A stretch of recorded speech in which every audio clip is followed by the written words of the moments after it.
the other person could have, let's say, a red mark or a scratch.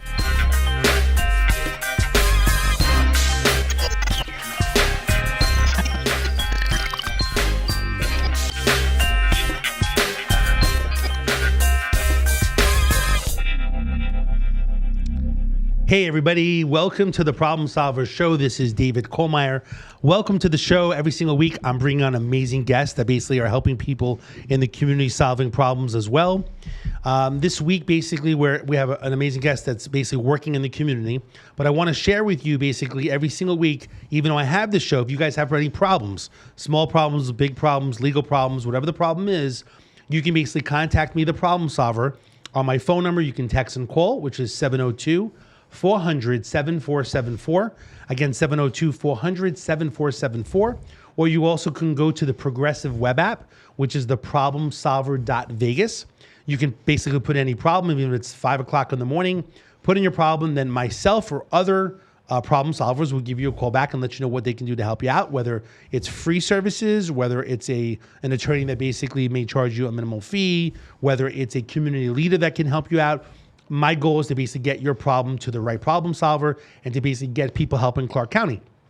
With that basically being said, I'm available 24/7. Any single time that you have a problem that you want to talk, that you want to meet, any issue. Again, I am a problem solver, a retired police officer of 17 years, New York City and Henderson. I'm not an attorney. I will never be giving specific legal advice, but I am going to basically refer people to the right place, the right people, or maybe even the right attorney. Again, welcome to the Problem Solver Show. Today, I'm here with my amazing friend, Dana Canfield, who basically is a street barber in Las Vegas and also does community outreach. It works in several different programs helping the community. So that's why I wanted to bring on the show. Thank you, Dana, for being on the show. Awesome. Thank you, David, for asking me. I know we've known each other a little bit. We haven't really quite got to meet. We've been wanting to do this for a while, so I'm grateful that we make it happen today. Absolutely. Again, I apologize because I wanted to actually meet up with you. There's so many things that are going on in the community, and I know we've both been watching each other on social media. And in some regards, sometimes this is actually the best setting instead of like screwing it up. It's organic by talking about what each one's doing. But I know that, what I did notice is I didn't know that we knew each other from a little bit in the past. But what I did notice was that somebody who was basically in the community helping people, and I felt was solving problems in general. And I saw that you were cutting hair, and I was like, you were giving back. And to me, I just kind of gravitate to people that are helping people. I did community policing even though I feel it's my whole career. I specialized in Henderson for about 6 years, doing community policing, helping homeless, teaching the DARE program, DREAMS program. So to me, I always want to give back. If there's a nonprofit, I want to be involved in it somehow. I want to help promote them. I want to refer them, people, because we all solve problems, and you're solving problems, as well. Tell us a little bit. So I know that you go off of Street Barber. I know we're going to have some titles up there, streetbarberlv.com, which is going to be a new website where it's going to go to different things that you're working on, and we're going to work on that together. Tell me how you became this street barber, Las Vegas. How did I become this? Long story short, I've been a heavy line automotive mechanic for the past 20 years, and fell into a little bit of trouble with the vices in the city, and I kind of overindulged in a lot of areas and found myself without a toolbox, without a home, without transportation, and found myself cutting hair in Clark County Detention Center on a few different bases pretty much every day. And when upon release, I just wanted to continue to do that, just from the love of cutting hair, building relationships with people, inmates, going to court cases, and making people feel better. So when I got out, I kind of knew that was going to be the new direction, the new career I wanted to get into. And I just came out and got some cordless clippers and just started doing that on the streets. So quick question. So even though I worked in the jail a little bit, I always felt, look, we all make mistakes in life. I'm not perfect. I made mistakes in my life as well. So we all have second chances and even third chances. So I think I commend you for what you're doing. How does it actually work if you're in the jail? How does it work where I never really saw it when I worked in the Henderson Detention Center, but how does someone get a haircut technically when they're in jail? Henderson's once a month, and you have to pick a barber, and I convinced everyone I was the barber, and that's how that worked there. And it's not like you have to show like a certificate that you're a barber, right? You just got to convince 200 guys that you're going to cut their hair, and I was able to do that. I think that's probably harder than getting a license. 200 people in jail basically getting the approval and actually getting a license. Hair, in Clark County Detention Centers are a little different. You just got to ask the CO in the morning if you can step into the room with one inmate at a time, with COVID, and once I established that little bit of rapport and got a little bit better with that, I'd pretty much just continue to do it on a daily basis and build trust. And how many hours did you do in the jail of cutting hair? Well, I mean, pretty much predominantly all day. All day. I mean, if I could, yeah. At least it was something to do, right? Yeah, I'm probably well over 700 hours. I mean, if you're doing something, at least it's not boring. You're cutting hair. Yeah, And perfecting I mean, your thing. it's one of those things that it's a little extra privilege. There's really not too many other things to do in there that would be the step above. So I don't know. Both of my grandfathers were stylists and barbers. Both owned their own salons in California, and I never really thought that was the way I was going to go. But now it's just basically in the blood. So it's more than just cutting hair. It's building relationships with people and communicating. So basically, when you came out, so I'm assuming that you did a good job because you made it out of jail and you cut 200 people's hair. Yeah. You came out, and then did you feel more? Was it more of a passion? Yeah, it was really more of a passion, and then finding myself when I came out, I was kind of court ordered to some structured recovery programs in housing, so I was in that community, so just to give back to that community plus the city, and then when I started kind of like going to 7-Elevens and just pulling out a chair and asking, if people wanted a haircut, and then that kind of like blew up, and then I just kind of hit the same 7-Elevens every morning. So it just kind of unleashed a little something in me to kind of move forward with the barber school. You mentioned the 7-Eleven barber. And I think it was on the website or something like that when you said 7-Eleven to see 7-ElevenBarber.com to see what was available. But I forgot what happened. But I thought it was interesting. You said you went to the 7-Elevens to cut hair. Yeah. Maybe a future name for future barbershop, 7-Eleven. Yeah. It probably would have to just be the numbers. Yeah, I mean, it was just a good spot where I would notice that there was people there that needed to be cleaned up. So the managers would kind of turn the other way, but notice that, hey man, you're cleaning up all the customers. So I did that, and then once I started going to some other little churches that were feeding, or down to the rescue mission, or just anywhere that people were gathering to get food, or just kind of hanging out. I just really wanted to clean up the city. Like I said, I don't know if I said it, but I took from the city for so long there that the only way I really looked to repay was just to give my time and talent. So that's kind of what I've been doing. I like that, time and talent. Yeah. So that basically, so here's a question for you. When you went to the 7-Elevens, I mean, you already had the experience of cutting hair, but you still was more about giving back and kind of relating to the community. Yep. Did you feel it was more of a sense that you were giving back to the community because did you feel that you were taking away from whatever past it was? During my free time, I'm trying to find positive things to do. So around that time when I was doing that, I was currently just attending like recovery meetings and stuff like that throughout the day. So in the middle of that, to stay out of trouble. It was something to do. No casinos, no running around, no doing anything else. Okay, I just continued to cut hair in the middle of those.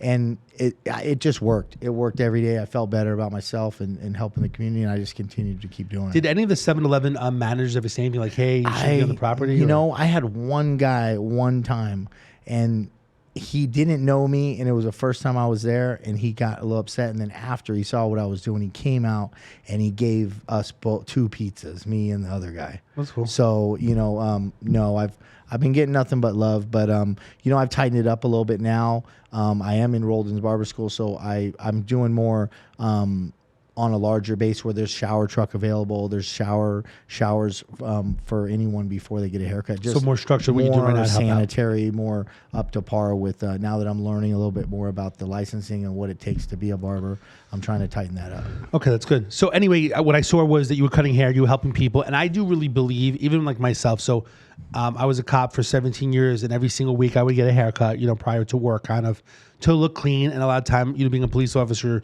your presence is actually your first, I'll say first line of defense, but presence is what they call the first,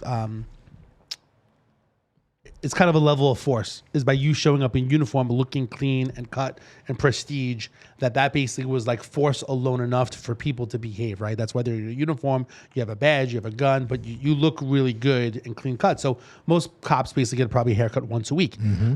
As I got older, I always had started getting a little bit gray hair on the side that I always wanted to shave it off. I felt cleaner.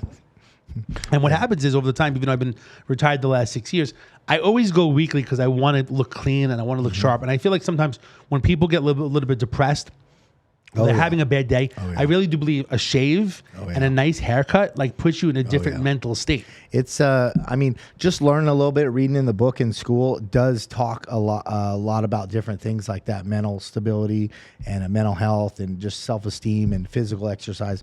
And I have noticed, you know, especially if a guy, you know, maybe over 50 with long hair that's never really committed or had $20, $30 to get a haircut, and I perform a haircut for them and see them a couple weeks later, there's definitely something different happening. I could feel it. Psychologically. They feel it. Yeah. And, you know, we have that friendship. I can stop anytime and say hi to that same person. They remember who I am. But the key thing is, you know, telling my story to them, because during the haircut, you know, it's 15, 20 minutes. So I tell them a little bit about my story, where I came from, the help that I've got, and how, you know, obviously God and recovery is working in my life. And, you know, I don't try to push anything, but I just kind of mention a little bit, build a relationship. And then I mentioned the things that I've been through. You know, there's places to go. Not everyone on the streets or homeless does have a drug and alcohol problem. But the ones that do, I, you know, try to talk to them a little bit more about what resources I use to help me make a better decision in my life today. So like detoxes and housing programs and stuff like that. So anyway, when I saw, you know, it's funny, when you saw the picture of the before picture and then the after, I was like, wow, that person like literally can go get a job now because he looked really good. And, you know, some people were good looking people just with their hair, they look like a mess. So I just feel like it's such a good thing that you're doing in general. That's why I want to be part of it. I've been trying to figure out like how to do that. We haven't got a chance to meet up in general. You know, one of the things I came up with the idea was I kept saying to you was like to get some sponsors. People that want to help people in the community, they may not want to go out and cut hair, but it's a way of sponsoring you because you're doing it. Like you're the extended arm of those other people. So my thought process was, and we could work on it this week because I want to basically get it going on for us, is I feel like when you go out and you have, whether it's t-shirts or whether it's the barber, stuff like that. I don't know how it works in the school, but it's kind of like having some sponsors that are helping you. And I know that you're trying to pay for the tuition, which we'll talk about in a minute, but I wanted to get some sponsors to help you because you're helping others. So you're the extended. So like if I was giving you $500, you're going to go out and basically cut people's hair and help people. But because of my money, I'm able to help you get licensed so you could be on the street and basically continue those what I would call nonprofit efforts to help people.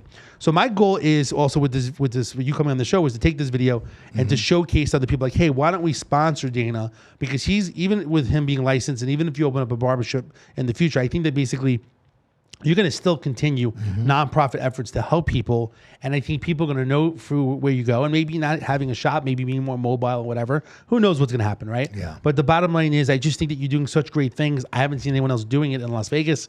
I know that you post a lot about it in general and people look happier. And you're just making a really big difference. So again, I really commend you for what you're doing.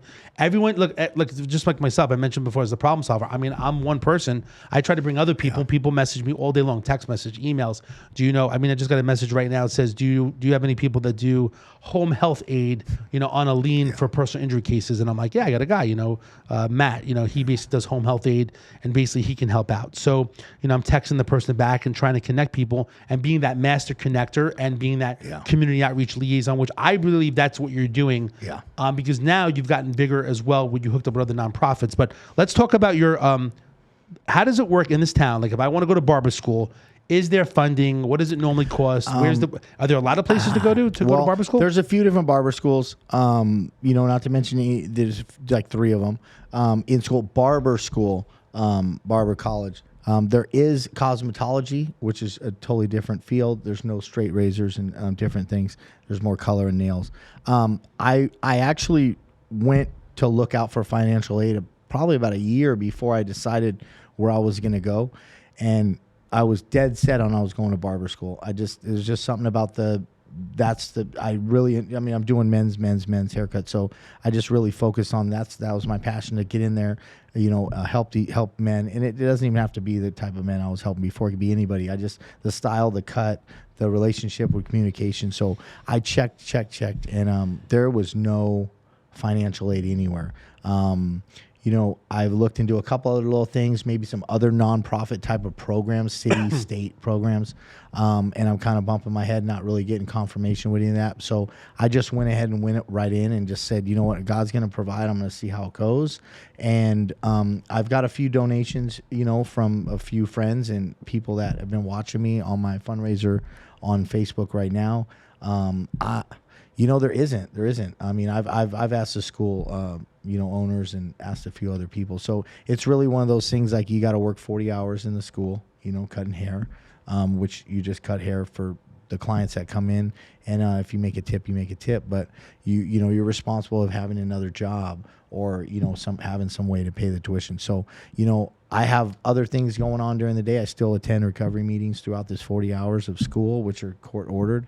And I got a bicycle program I launched, So I launched the bicycle program, right around the same time, just because I'm on a bicycle, to get to where I'm going. And I just saw a need for that, too, in the recovery community. And anybody trying to come from, incarceration to getting a job to moving forward, there's a transportation gap there. There's a bus pass, and who's going to pick you up? How are you going to get to where you got to get to? So that's how that happened. So let's just recap. So for barber schools, is there only one barber school in town? No, there's a few. There's a few. At first, there was like none. Yeah. So there's a few. Yeah, there's a few. And are they all priced about the same? They're all about the same. Yeah. Okay. Yeah. So the one that you're going to, I'm not sure if you will do a shout out. What school do you go to? Masterpiece Barbers College, and it's on Pecos and Bonanza. And how long have you been in the school now? I've been in that school about 2 months. Got it. Months. And how many more months left do you have? It's about a 9 month to 10 month, depending on how many hours you do. I've been doing 40 hours a week, so I'm trying to get done right for my birthday, which is in June. Okay. So when you finish the school, well, let's just back. So basically, long story short, it costs money. There's no real grant programs and so for barber schools. And the bottom line is you're doing some fundraising on your own to help basically pay for that in general. So if anyone wants to basically help you basically pay for the school as a fundraiser, then they can go to the streetbarberlv.com, which is the website. You also have a Cash App, which is what? A Street Barber. Street Barber, Cash App, Street Barber. Is it Street Barber LV? Just Street Barber. So it's Street Barber for the Cash App, but streetbarberlv.com, which basically will go live this week. And basically, if people want to basically find out where you are or location or the programs you're involved in. Up-and-coming events. All kinds of things. And I want to help you with that because I feel like you have a lot of things going on. And even myself, look, I'm all over the place, but the truth is I'm always helping people solve problems and working with the Las Vegas Legal Network now to basically help people get lawyers if they need help and asking lawyers to do some free services.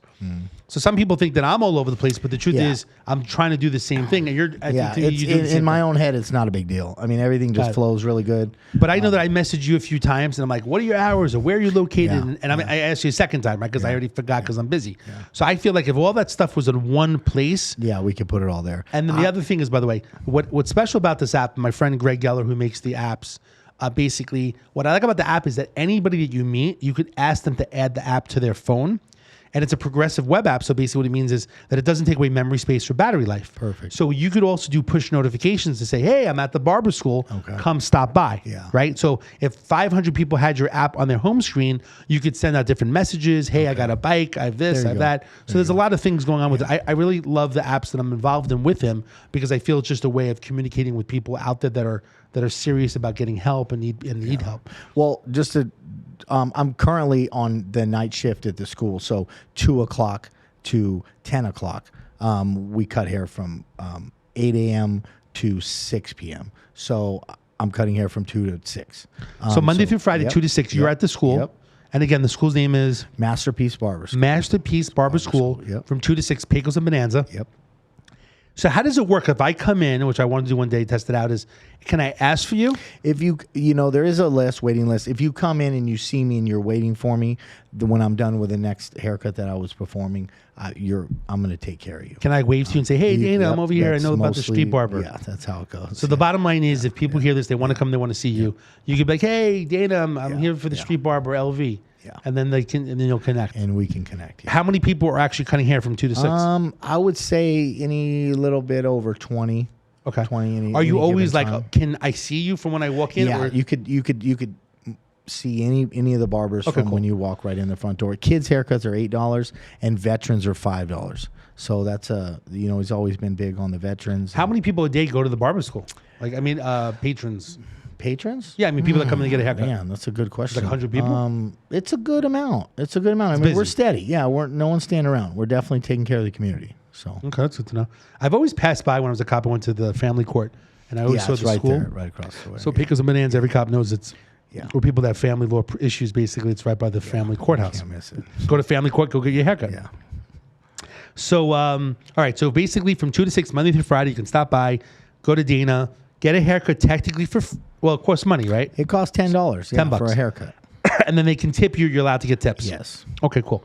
It's funny. And one other thing, if anyone wanted to come in and make a donation directly to the school, they would just come in and just tell them my birth date, which is 6/18/80, and that's the code for the finances to go directly to my tuition. So if someone wanted to come into the school and say, "I want to pay money," Yep. If they go, your birth date's 06/18/80. Yep. Maybe we could put them on the screen. 06/18/80. They put that number code, Masterpiece Barber School. Yeah. And then basically they can make a payment on your behalf. Right, Or they can give it. It'll go right. It will into the go right books. in the register. They type in that birth date, and it goes right to my tuition. So I like that. I really want to find out. I know this one lady that who I'm friendly with, who works with business development and stuff like that. I really want to look at to see if there's any kind of other grants out there that we're missing. I feel like there's so many things out there we just don't know. I know, that's what I feel. I feel there's something that's out there, state, right? federal, something that I just feel that there's somewhere that something could help. I mean, I'm really just trying to offset it so I can continue to do the volunteering and the hours I'm not there. I've had The goal is to focus on getting the license and Yeah. being done with it and focusing on getting that license so you can go out and still continue those efforts. Be a licensed barber. So once you're a licensed barber, do you feel like, I know that you are going to always continue your efforts. I mean, do you want to open up a barber shop? Well, I definitely want to open up a barber shop. I have plans for, having one day a week to have other students. I really want to focus on, there's a lot of things in my mind. I want to focus on looking at, the juveniles anywhere from 16 to 18, 16 to try to teach, mentor. I plan on being a student or an instructor to help students, the young adults, get into barbering. There's a couple other things, we talked about, like I realized legality in the book. Juveniles from the age 16 with a GED can technically get enrolled and be a licensed barber by the time they're 18. So there's a lot of other things. There's no barber school in any juvenile facility in the state of Nevada. Those are other things that I'm looking into, and I got a few other people that work for the city that are looking to partner with me. Once I'm licensed and trying to get into helping that. So, okay, so there's a lot of things that go on. I mean, in the future, you get a good 6 to 8 months, right? Yeah, How many months? 7 months. 8 months later. 8 months later to basically decide what you want to do. I do like the fact of the 7. I mean, I do like the name Street Barber Las Vegas, like Street Barber Las Vegas. I also like 7-Eleven Barber because that's kind of true to your roots of going back. I think it's true. I think that's kind of where I was starting, But I think as I move forward with trying to be on the more professional, sanitary way and providing to give back, I had to kind of change things and really look. I'm educated now. I'm being educated on sanitary barber skills. So working with I currently work with Hope Church. It's a Hub LV. It's called Lovewell, and they have a sink, washer, showers, providing food, and I go there twice a week and provide haircuts there, which all the clients go through and have a shower prior to getting a haircut. So, and the care complex, which I'll be at October 2nd, a couple weeks ends on Saturday, they have a shower truck there. So just kind of moving forward and trying to do it in a better direction. But now that I am more educated than before, that's where I'm trying to focus. When I have a barbershop, I'm still going to make sure that I have time to take care of those in need that have not had a haircut in years. And there's going to be, however, we got to figure out whether or not we got to have a shower truck in my shop on the, once a month or whatever I got to do. I got to make sure that I'm going to still provide that service. Cause there's so many people out there that, when they get $20, $30, they're not going to the barbershop. So, that one cut in there free just to change their life and, maybe give them Make a difference. Yeah. Okay. So the bottom line is if anybody that's out there that wants to basically join me. Now I mentioned before that, myself as the problem solver, I wanted to basically help you. Yeah. And then basically we also work with Las Vegas Legal Network. There's several other sponsors of the Problem Solver Show. I wanted to basically see what they would do to basically help you as well. The biggest thing is that once you basically finish licensing, you will still continue your nonprofit efforts to basically help people, right? Yeah. Where are you currently cutting hair elsewhere to help for volunteering wise now? Project for Humanity, once a month. We're doing there's a big thing there with Shauna Gonzalez and her husband. Hope Church, the Hub LV, and the Care Complex, which is with Catholic Charities right across the street right there on Foremaster, which predominantly know that area very well. So a lot of my YouTube videos in the beginning were on that street outside, milk crate on a little chair. So they asked me to come maybe a few months back, 4 or 5 months ago, to one of their things. I did, and bringing a couple other friends that are licensed stylists and things like that. So right now, I'm still continuing to do these at those 3 places and looking to build a little bit of a team, 3-4 people to come along with me so we can kind of maximize how many people we can get done. So the bottom line is, again, I feel the same way. If anyone wants to sponsor you, they should go basically to streetbarberlv.com. There'll be a sponsoring for like sponsorship in regards to helping you with your nonprofit efforts, whether it's basically the educational component or the other programs that we'll talk about. I know that you're doing community outreach. You also do the Peddling Hope project as well, which we'll talk about. So people, if they want to donate to the different projects that you're working on or help you with basically the barber school tuition, that's going to help you basically go to the street more and basically do more. Yeah, there's a monthly $500 tuition fee that needs to be, paid every first of the month. So, right now when I put everything in order, it's like my school's number one. I'm trying to continue with that. And then hopefully just everything's going to roll in place with the bicycle program and the barbering and kind of incorporate everything together as we move forward. Got it. So we're going to work together on that as well, because I don't want you to be left hanging, because you're doing good stuff. I know a lot of people, John. I just feel like I should be able to get some sponsors to help you out in general. So tell me about, so we talked about the whole street barber thing you're basically doing again. By the way, if we go to your regular Facebook page, I'm not sure, Chase, do we have your regular page up where it shows you basically giving some haircuts? Yeah, my regular page has the haircuts, and I have the Peddling Hope group. I've been incorporating the haircuts and anything underneath the Peddling Hope group just as one hub. It's a community page. Anyone can go on there. Got it. So we got it on the screen right now. We'll talk while the screen's there. Chase, the engineer, basically is on the case, and basically he's going to help us go through it. So this is the Facebook page group, right? Yeah. And it's called Peddling Hope. So as he goes down, he's going to circle down. Tell us about, how about this? When we go through it, he'll tell us really quick about it, and then we'll go through it slowly, show us what we're looking at. But we'll just start with the first. Pretty much how the whole thing came about was I was in need of transportation numerous times, coming in out of Clark County Detention Center and going into recovery homes. And I saw a need for other people in that position. You get a DUI, you lose your license, you're not able to drive. So that's where two-wheel transportation is kind of key, along with a bus pass. So that's where it all came from. And I just reached out and I did a haircut at a recovery home. I got a bike from a guy that didn't know how to repair it. I posted a video and talked about what I wanted to do, and it blew up. And then I'm getting all these donations of bikes and, just light repairs and getting them to the right people that need the bike. So got it. So we scan right here, basically. If there's any, we'll scan through. Is there any pictures that he can click on that you want to talk about? Anything here at all? Or well, there's a lot of different posts up there. That's a baptism of mine a long time ago. But there's, this right here, this is just a gym picture of me, but it talks a little bit about, where I'm at in my recovery, and in different things as far as, it's more than just going to the gym and posing. It's about changing the way you feel, eating healthy, riding a bicycle on a weekly basis. So you're doing some good self-improvement and stuff as well. Yeah. Let's go further down. Is there anything with... this right there, that's there's a partnership right there with Whole Foods with Hope Church. So that's, showing that now that's where some of the food is coming that they're getting, where I'm involved over there. Okay. So everything on this page is either posted from somebody else or myself, and it's all related to... Are you putting the haircut pictures here that when you go they are on there, yeah. Let's scan through. Let's go down further, Chase. Let's see what else we got here. That's right the barber school right there. Yeah, that's a barber school post right there of at the barber school. Just kind of showing the setup. Getting to school right there on the bus and the bike. That was a haircut right there. My teacher, the owner of the school, Mr. Allen, he actually guided me through that design right there. And we basically held hands and held the clippers together.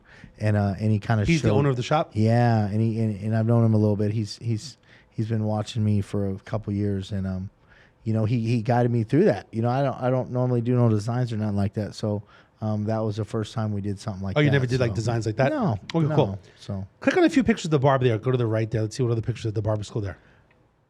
Yeah, there's Anything else there? No. Yeah, nothing more. Everything else is Let's you go got to go further way down. back a few weeks, and each little. This was a bike donation that we got last So basically, week. people that want to donate bikes to your Pedaling Hope You project, can reach out to me. you on fix that them. page. You're like a mechanic. You Yeah. fix the bike and get it Yeah. back to people that need it to go get a job, to get around town, to recovery meetings, Yep. even young kids as well. Yeah, see, the kids' bikes kind of just came when I go to get a bike, and a couple other bikes are there. But I'm really trying to focus on the adults. When I do get a kid bike, what I'll do is I'll find somebody, maybe there's a sober living home with women that maybe get their kids on the weekends or something, and then maybe they can use that bike as a house bike when the kids are over. That's kind of how that's been working. But I'm trying to gear towards adults getting reacclimated into the society from losing everything, and that's kind of where all this. So maybe we need to do like the problem solver, like the donating your used bike. Yeah. And what we could probably do is ask people if you have a used bike that they could put it out in front of their home, and then we'll have a pickup, and we could pick up the bikes. There you go. To save, because people are not going to really just take an old bike Yeah. down. Yeah. And then we could pick up the bikes, and then we could basically fix them up, clean them up, and get it to people that really need it. Yeah. One thing that's kind of interesting, when I talk about the nonprofits out there, people getting jobs, recently I've been working with the, I think it's called the African Community Center that helps refugees, basically the town. They come from all over the world, and basically come to Las Vegas. There's about 200 families that come in through that program. And they try to get them residential locations where they can live. And there's like a voucher program or fundraiser to help people, I guess get, established in America. But they always say they want to be near a bus stop to take the bus. But what's kind of interesting is the truth is they really probably use some bikes and buses. But I also set them recently with someone that can sell used cars pretty cheap. Because I feel bad, because if you want to get a job these days, I mean, even someone that I know, it could take an hour and a half each way to get to work, 3 hours a day. I I'm mean, gonna add 2 hours on there if you're taking the bus. I mean, I always feel bad. Even myself, when I was a cop in New York City, I was in the suburb. It would take me like an hour and a half. It was crazy. I mean, 3 hours a day times 5 is 15 hours, 60 hours a month in commuting. Yeah. That's a week and a half worth of time of work just for travel. Yeah. I'm very fortunate for being in Vegas. Everything here is like 15, 20 minutes. Go to 30 minutes. I mean, that's crazy. Yeah. In town, 20 minutes really can get anywhere. Yeah, there's Versus a little bit that traffic. window of time in there for people like the people you're talking about in situations like that, getting into housing. That there's I look at it anywhere from 0 to 6 months where transportation changes rapidly depending on if their finances, their job, where they're living.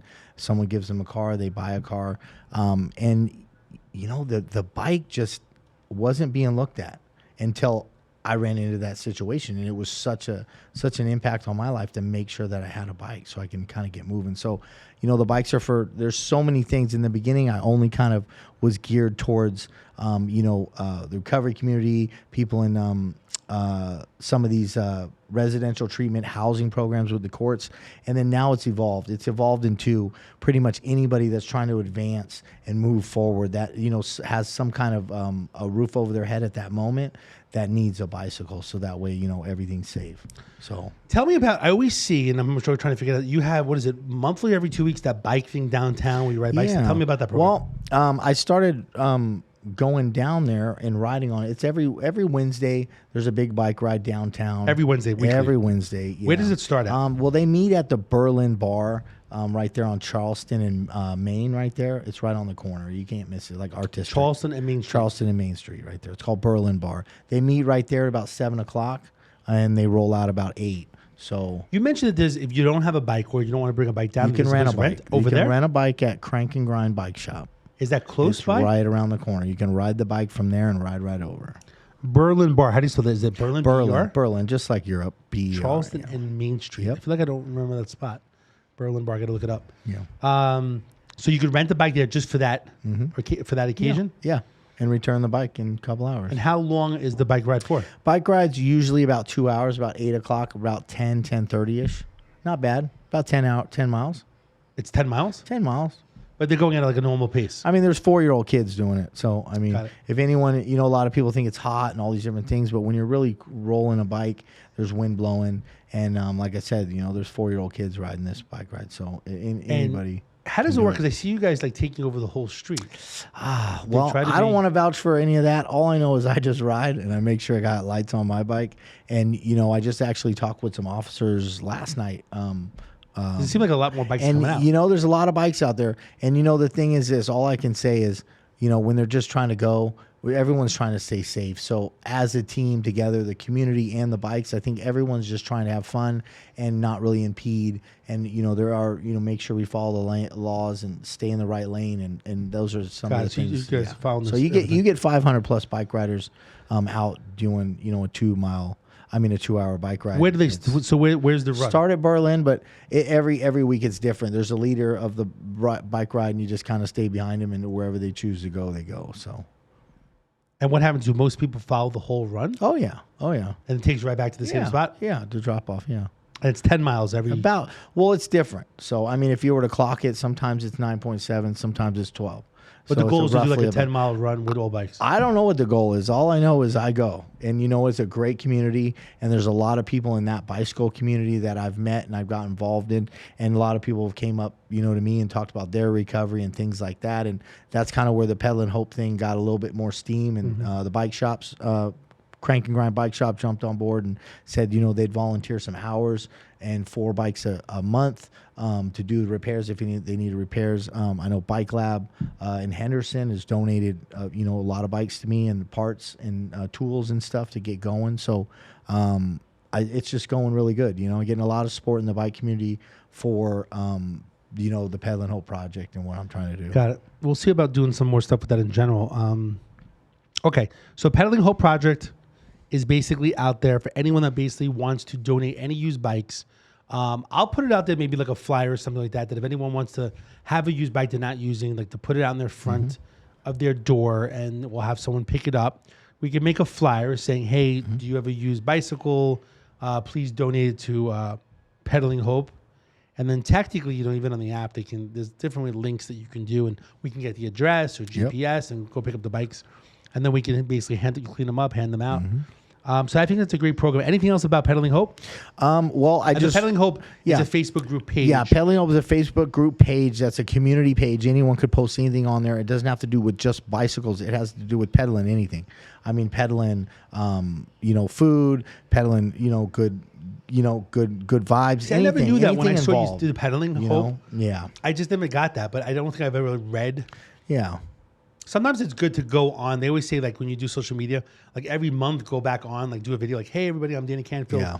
What Pedaling Hope project is you could do this, you could do that, you can do anything. Originally when it started, reiterate what you're doing, because people who are new to the group, they're not sure. I did not get that at all. Originally when I started, it was bikes. Predominantly about bikes. Okay. And because I got so many things going on, Dave, you see, it's like now I'm doing barbering, I'm doing this, I got this, and I'm working with these churches. And it's like now, let's just kind of group together and everyone, everything's on the page, whether or not it's somewhere I'm volunteering or if somebody's got some food to donate or some clothes for job interviews for people. So it's pretty much anything that's going to help somebody in the community, without trying to sell anything. We're keeping it pretty much, everyone's just kind of helping each other. So, that's why, so at the end, I noticed that, I know that I connected you with Las Vegas Legal Network to basically do some things. One of the titles that I know that they came up with was Community Outreach Liaison. I know this is something new. Tell me what your thoughts are by working with Las Vegas Legal Network as a Community Outreach Liaison. What does that mean to you in regards to working? Because the legal network, basically, as we work with, there's a bunch of lawyers, and we ask them to do some free things, some free like pro bono stuff, and then basically also ask them for discounted services. And if there's like an accident or injury or something like that, they would basically help people in a different manner, and we would connect them, match them with the right attorney, because every attorney is a little bit different. And what are your thoughts about doing community outreach as a liaison? I think it just kind of falls, really good. And as far as where I'm at in the community and like things that I'm doing, as far as like resources or having information for people, I think it's just perfect. I know we talked about it a while ago, and I'm anxious to kind of, curious to kind of see like how it goes, and really excited about, when I hear things, or now that I have a little bit more information or resources to send people or give information, I can jump on board with that conversation and kind of gear it towards the legal network. So because you're basically out in the community. I had someone the other day that was on a bicycle that was hit, and then it was like a hit and run. The person left, they got a license plate number, and then I know that basically they found that there was no insurance on that person who was driving. So the person that got hit on the bicycle is basically out of luck. Something I say to people, which is kind of, no one wants to get injured, but believe it or not, if you get injured, it's kind of a little bit of the lottery if the person has insurance or not, especially in this town. People economically, they get insurance for a month to get the card and then they stop paying. So they don't really have insurance, but they have the card if a cop stops them. Yeah. And then basically, so if you get hit by somebody that has like a good policy, you can go get treatment. But if the policy is very low, and what happens is it's 2550, like 25,000, 50,000, which is very small because if you have a back problem, you're hurt, broken bones. There's another girl the other day that walked across the street. She got hit by a car. So the problem with it is that it's a little bit of a luck of the draw of who hits you. Not that you want to be hit. And it's not like, sometimes you see with different lawyers, the person's holding the check, like, oh, I got all this money. It's great that you got a check, but meanwhile, if you have an injury or a leg injury, you lose your arm or leg. I mean, who cares that you got a check if you're missing a body part, So, I mean, my goal, I think the goal is to help people, not that we want people to be injured, but I know that the legal network works with different people.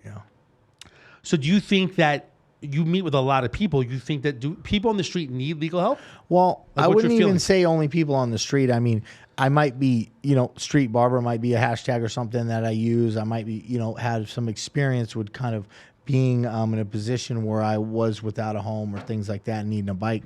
But the vast variety of people that I'm in communication with on a daily basis, everybody can use legal help. Anything can happen anytime. I mean, I see posts or I see friends that, boom, just got in an accident. This happened, that happened.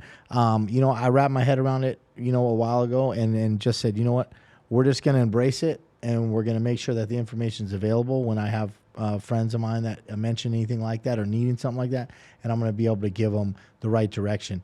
And whatever happens, happens. Hopefully everything, they get the right resources, which we know they are because there's so many things you got going on and perfect for that. And, if somebody's hurt and they need to get things in order and quickly, I know that that's going to work out for them. So have you ever heard, do you find a lot of people that basically on the street that they have like a ticket or a warrant or something like that where they're afraid to get there's a few things that I noticed, you can ask like an excuse or like, how come you continue to not want to get housing or how come you got this? Well, a lot of times it's someone close to them. I've noticed someone close to them, either divorce, loss, death.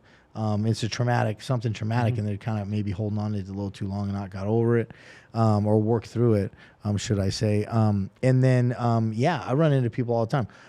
They're got warrants or child support or different things going on, legal troubles. So, there are definitely legal troubles all over the city, and it doesn't really matter. I don't know, where they're at on the streets or not. So, I think it's going to be a good match. One of the goals to me, I feel, is that people that are in warrant, basically, they can't get like a job, they can't work, they can't be like progressive in society. Yeah. So one of the goals when I hooked up with Las Vegas Legal Network is to have the lawyers together. Is I asked some of the lawyers, hey, can you get people out of warrant? Can you do like free traffic ticket representation to help basically people not have the tickets, not have the warrant, so they can go get a job, right? Because if you have a warrant, you can't get a job. But if you're basically handling it in court, then it's okay, right? Like whatever it may be.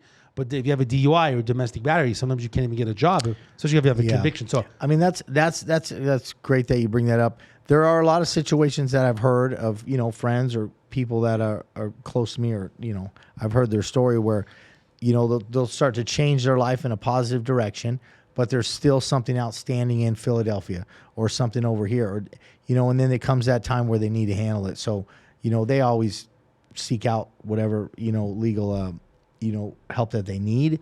But now that we're talking about stuff like that, I think there's a good need for some of the services you can provide. So some of the trainers I work with right now. So I work with for the problem solving, basically work with Richard Harris Law Firm. Work with Ticket Busters and the Defenders. These law firms basically trying to help people with tickets, criminal defense cases, and even personal injury. So the bottom line is that if you have any people that basically out there, these are some of the lawyers that are helping, also doing some pro bono services, basically, especially if people are in tickets and warrants. Every situation is different because if it's in a different state, you need a lawyer in a different state. But I know with the Las Vegas Legal Network, you would refer them to another attorney in another state that basically would get them help. So I think that's the key because some people feel lost. Like, I got this ticket and warrant in Detroit. What am I supposed to do with it, right? So you contact the Las Vegas Legal Network and they have different lawyers throughout the state. And I know the number is 1-844-LAWYERS. So it's a toll-free number throughout the U.S. where people need help. So that was the key, is to get people help. And most people I got off the phone before I came. They're like, you know what, Dave? I don't know what's going on in my case. I just need to sit down with somebody and just like go through it. Now, I tell them I'm not an attorney. I'll sit down. I can pull things up. But you need an attorney to go to court to fight for you, to represent you. So I think it's important. I think a haircut's important to look clean. I was just about to say it. You need a haircut. Like you need a shave. You need to feel good about yourself. You need some clothes. You need food. And then basically you need a job. But if you have a warrant, I mean, forget about it. Like, you're not getting a job. You need some legal assistance. I was just about to say that exactly the way, kind of like how you did. Like, you're going to need a haircut, you're going to need transportation, and you're going to need some legal representation to figure out to move forward in your life. So I think, everything we're all trying to do here in the community, and a lot of the people that I work with and try to partner with, is genuine help. And it's all coming from a good place, I just want to put on the record, because one of the other engineers came in here, George, and I was going to give him $2,000. $2,000 to shave his hair. No. And his beard. The mullet. There was a little bit of a rap. There was a little bit of a legal rap like mixed into it. Like, where's I put this in guy there. at? Bring this guy in over here. Can we get George in here? Let's see. Let's see if we get George. David, I've worked a year and a half for this. So I offered him $2,000 to shave it all off. I thought it'd be kind of comical. But he's a good-looking guy, But it'd be interesting to see the guy like shaved off. But I think I can talk him into a different kind of style after the show's over. So you can use like a ponytail or something in the back. Yeah. But anyway, I was trying to come up with something comical this week. I was thinking maybe have someone. I brought my shave clippers, but we didn't get it to happen. So maybe we'll do it next time. We'll do like something here as well. Yeah. What other? So we talked about the Street Barber. We talked about Peddling Hope. We talked about you working with Las Vegas Legal Network for the Community Outreach Liaison. I think it's great. It all matches together. Mm-hmm. I actually think these three things together match. Yeah, they blend good. They blend well. You're cutting hair. You're working with the nonprofits. You meet a lot of people. They need a bike. It comes up in conversation. I personally, as the problem solver, can help you basically get the bikes. Try to get you some sponsors to help you, because I wanted to continue with you cutting hair for the people that need it. That can't afford it. I want to talk again about the sponsors. I know we were going back and forth and trying to figure out, exactly how would that look? How would a sponsor look? And there's so many other ways. I mean, with a financial contribution to my school, shout outs, maybe logos on a next time we're out and about, or doing some, a big haircutting event, I'm going to mention, who they are and how they've helped support, Dana and the Street Barber and Peddling Hope, or however we need to do it. Anyone that wants to get involved and, maybe sponsor me through these programs, definitely, we're going to get some shout outs and some, well, especially how many bikes, even if you did though every Wednesday, if you had promotional items that you can give out, to bike riders. Like, that's a good question. What would be the three main items, promotional items, that we could give out to people that are on those bikes? Because you can't really carry that much. Is it a water? You mean an item? Yeah, let's say there's an item. Let's say someone wants to sponsor. Let's sponsor some water bottles. Okay, so sponsor water bottles. What else would be good? On there. What else would be good? Water bottles is key. Yeah, you mean to carry? Are you talking about carry on the bike? So give me an example. If it starts at 7:00, no sunglasses. And you had a sponsor, it's too dark. Too dark. Yeah, you could do clear glasses, cool clear glasses with some logos on. Or actually, it could be the neon glasses, like they light up. Like everyone needs lights on these bikes. So, depending on how you can do it, with maybe some lights with some logos or something on there. Okay, bike lights. I think we can talk about it. I mean, we could put stickers on bikes. I mean, so what I'm thinking is this: if anyone wants to sponsor you, even though you're doing great efforts, they can be part of the Peddling Hope, where it's every Wednesday doing the bike program. You can hand out promotional items. Yeah. I mean, look, people don't want business cards. I think if somebody wanted to jump in and for safety reasons, and this is just me thinking of this right now, if somebody wanted to jump in for safety reasons and maybe help out with some lights for some of the people that don't got them, so bike lights. I mean, there's those are some of the things that need to be on these bikes because it's getting darker now as well, legal, and to be riding to keep people safe. So I mean, that's a good. Here's a question for you: if there's 200 bikes, how many bikes do you think don't have lights? No, they all bikes have lights. Yeah, they all do. There's actually a good friend of mine that actually has bike lights available at the rides, and we make sure that everyone has lights. Because technically, if somebody's light goes out or something during a ride, I mean, someone will tell them and they'll fix it. And okay, good. Like that. Maybe bike lights. I think the water bottles are cool. We could come up with some other stuff, but I mean, like I'll give you an example. If like you're a realtor, you're an insurance agent, and you want to basically give things out, then it may be something that basically it's a good place to do it to get it's a market, it's a niche market. There's a lot of people out there, so I mean, there's so many other avenues or so many things. I mean, maybe Dave, maybe we can get you on a one of my bikes or a rental bike from Crank and Grind, and then you can kind of experience the thing. Yeah, I want to do that. And then I think that would be good to kind of collaborate on like what we could do to work together in that community. I actually thought maybe my wife and I, when my parents were in town watching the kids, me and my wife would come out and bike. That'd be great. Perfect. And then basically get the experience and then see what we could do to basically help out. Because, it's great that you're doing something in the community. And then, so the Community Outreach Liaison, Las Vegas Legal Network, again. And then I know, again, streetbarberlv.com, this week you'll have something basically set up, which is great. I think, again, we'll come up with a game plan. I just think that I want to have all your stuff in one place. And then I got to show you. It's really good. I'm very immersed into it, so I think it's going to help you. Yeah, I believe in it. What else is there? I mean, we're going to be wrapping up in a few minutes. What else am I missing about what your message, what you want to get? I think we covered all three things. I'm pretty much just trying to give anybody a roll and start. Roll and start with the bikes, a fresh start with the haircuts, and just a little bit of oomph, a little bit of self-esteem. And it's all coming from a place of my own personal experience and things that I've been through. So when I see a gap in a bridge, I want to jump in there and, you know what I mean, and fix it. So that's kind of where everything comes from. A couple other things, I'm looking to have some repair type of courses set up. Got Bike Lab in Henderson, talked about doing some repair classes where we can have like 10 members of the community, probably in recovery community housing, come down there, and we're going to teach them how to fix and repair and maintain their own bikes before we actually give somebody a bike. So that way we're not only just handing out a bike, we're actually teaching them a skill, life skill, how to maintain their own bike. So it would, keep everything flowing good. That repair, teaching them that skill is going to get passed on from them to somebody else. So once I get that all in place and have a couple other guys on board with repairing, I'd love it. I also repair vehicles. I mean, I'm mobile right now, and right now I'm just kind of trying to do some mobile bicycle and car repair to kind of pay for schooling. So okay, great. So the bottom line is we're going to help promote you, basically get the word out of all the good stuff you're doing. Again, I commend you for everything that you're doing. Hopefully some of the sponsors of the Problem Solver will see this as well, and they'll want to help out, make a donation for you in general. Again, streetbarberlv.com. Basically, people can go to make a donation in regards to basically, we got it up on the screen here, streetbarberlv.com.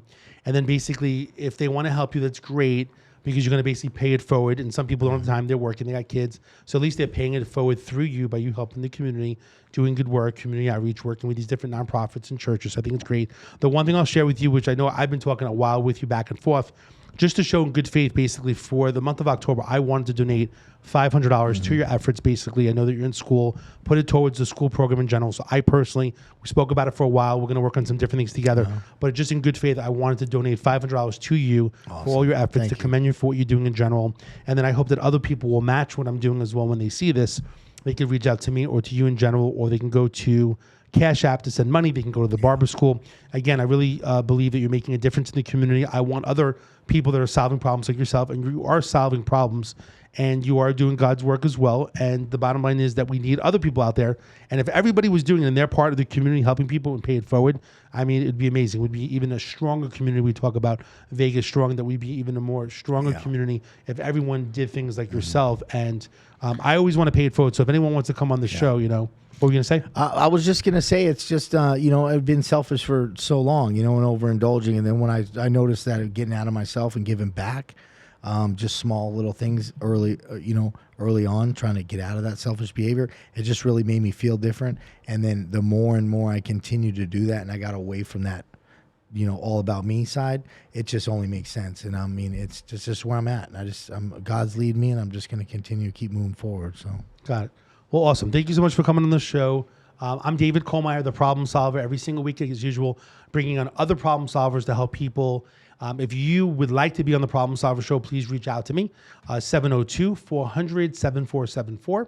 If you have any problems whatsoever, basically any issues, you want to just talk to me, you want to meet for coffee, you want to go over anything that you may have going on in your life, whether it's a neighbor dispute, basically, or you're looking for employment, housing, you're looking to basically buy your first home. I have mortgage agents that work with us. I work with all these different nonprofits these days, like Project for Humanity and other places, Catholic charities, Nevada 211, United Way. I'm also working with several different lawyers. Again, Richard Harris, Ticket Buses, the Defenders, working with some body shops right now in general. So everyone's basically coming together to help support the problem solve, and I do really appreciate that. And again, if you have a problem, you know who to call the problem solver. I'm David Kohlmeyer, retired police officer of 17 years. Have a great week. Be safe, and we'll see you next time.